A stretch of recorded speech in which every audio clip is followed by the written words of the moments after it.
هذا الفيديو ديال اليوم غادي نهضروا على واحد الموضوع اللي غريب بزاف ومثير للجدل، اللي هو تناسخ الارواح. واش سبق لك فكرتي انك تكون عايش حياه اخرى قبل هذه الحياه؟ واش ممكن الروح ديالنا ما كتموتش وكتكمل طريقه في حياه جديده؟ تبع الفيديو حتى النهايه، غادي ندخلوا في واحد التفاصيل وغادي نكتشفوا شنو كيقول العلم والدين والقصص الواقعيه اللي عندهم علاقه بهذا الموضوع. فقبل ما نبداو بغيت نقول لكم باللي راه انا ما كندعمش الافكار اللي كاينين في الفيديو، فانا فقط غير كنبارطاجي معكم الافكار. فهاد الشيء ما كيعنيش انهم ديولي وكنامن بهم، فانا كنامن بداك الشيء اللي كاين في الدين ديالنا اللي هو الاسلام. فبلا ما نطول عليكم المقدمه بزاف، نبداو.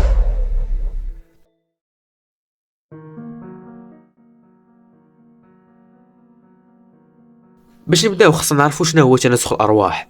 الفكره بسيطه ولكن غريبه. الروح البشريه ملي كيموت الجسد ديالها ما كتختفيش ولكن كتنتقل لجسد جديد. هاد الفكره ماشي جديده، بل كاش معروفه في حضارات. مثلا في الهندوسيه كيامنوا ان الروح كتدور في حلقات ديال الولاده والموت حتى كتحرر. في البوذيه كيقولوا ان الافعال ديالنا هي اللي كتحكم في شنو غادي نكونوا في الحياه الجايه. حتى المصريين القدامى كان عندهم ايمان بلي الروح كتستمر من بعد الموت. كاين اللي كيدفنوا الموتى ومعاهم الحوايج ديالهم باش يستخدموها في الحياه الثانيه. ولكن السؤال هو واش هاد الافكار مجرد معتقدات او لا فيها شي دليل حقيقي؟ واحد الحاجه اللي كتخلينا نتسائلوا هي الشهادات اللي كتجي من عند الناس كيأكدوا انهم عاشوا حياه سابقه. بزاف ديال هاد القصص جاو من عند الاطفال، حيت كيقولوا انهم كيتذكروا تفاصيل دقيقه على اماكن او ناس ما يمكنش يعرفوهم. مثلا كاين طفل في الهند اللي كيهضر على الحياه ديالو كحداد، وقدر يوصف الدار ديالو، العائله ديالو، وحتى الادوات اللي كان كيخدم بها. اللي مشاو معاه للمدينه اللي قال عاش فيها لقاو كل شيء كيف ما وصف.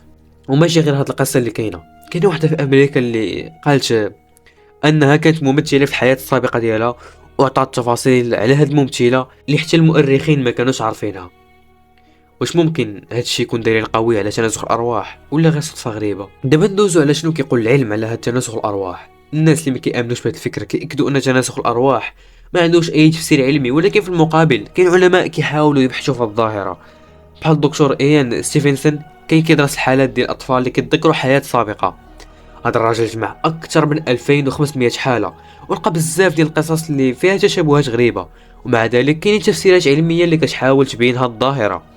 تخيلات ديال العقل، يمكن يكون الطفل عنده خيال واسع او كيسمع قصص وكيقتنع انه عاشها. ظاهرة ديجافو اللي ميمكنش شي واحد ما تكونش طرات ليه، داك الشعور ديال انك عشتي موقف من قبل وهو مجرد لعبه من الدماغ.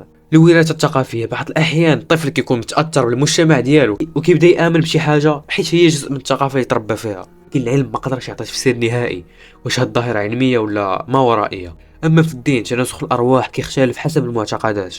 الاسلام مثلا كيامن بالبعث في اليوم الاخر وماشي بفكره الرجوع للحياه.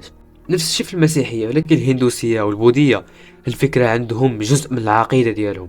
في الاسلام الروح كتمشي عند الله وكاين الحساب واليوم الاخر. وكيبقى السؤال، اذا كان تناسخ الارواح صحيح شنو غادي يكون المصير هذا الحساب؟ واش هذا الشيء كيتناقض مع المعتقدات ديالنا؟ واش تناسخ الارواح مجرد فكره ثقافيه مرتبطه بمعتقدات معينه، ولا كاين شي جانب غيبي في الامر؟ واحد الحاجه اللي كتبقى غامضه هي شنو الهدف من تناسخ الارواح. اذا كان صحيح واش الحياه كتعيد نفسها باش نصلحوا الاخطاء ديالنا، ولا باش نتعلموا شي دروس اللي هي جديده؟ كاين اللي كيقول ان الفكره كتعطينا امل اننا نقدروا نعاودوا نصلحوا راسنا، ولكن كاين اللي كيامن انها مجرد وسيله ديال العقل باش يتغلب على خوف الموت.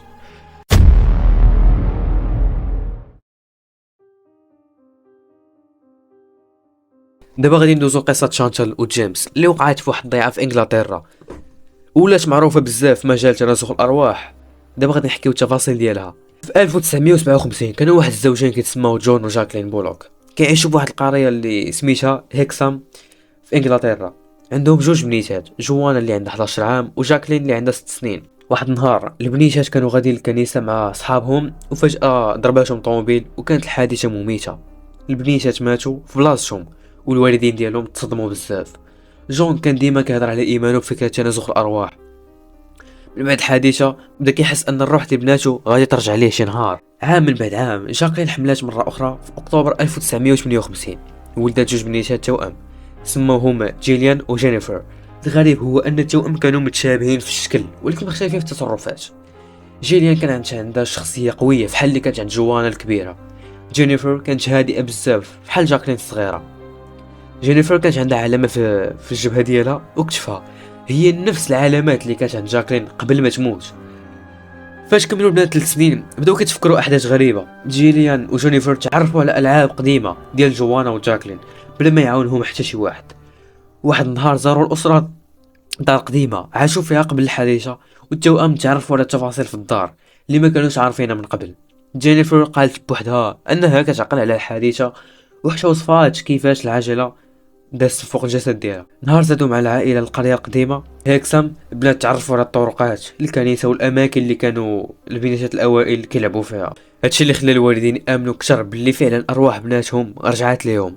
القصه ثارت الانتباه ديال بزاف ديال الباحثين، خصوصا هاد الدكتور اللي ذكرت لكم في الاول، ايان، اللي كان متخصص في دراسه تناسخ الارواح.